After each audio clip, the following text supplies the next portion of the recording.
Hello everyone, welcome to my YouTube channel.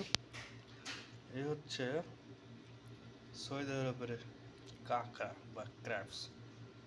চাপা খাইব, তার জন্য উপকরণ হচ্ছে পেঁয়াজ, যে তেল গরম হইতেছে, এখন ফ্রাই করা হবে। বাবু কি হয়েছে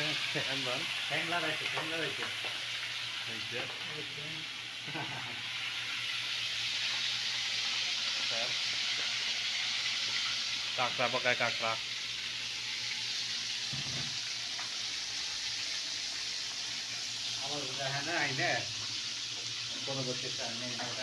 আদা রসুন দাও নাই? ও আদা রসুন দাকে মেরিনেট করছো না?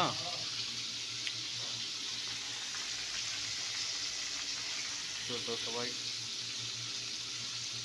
চ্যানেলটাকে সাপোর্ট করবেন। তো পাক চলতেছে, পাক হওয়ার পরে আবার খাওয়ার সময় একটা ভিডিও হবে ইনশাল্লাহ।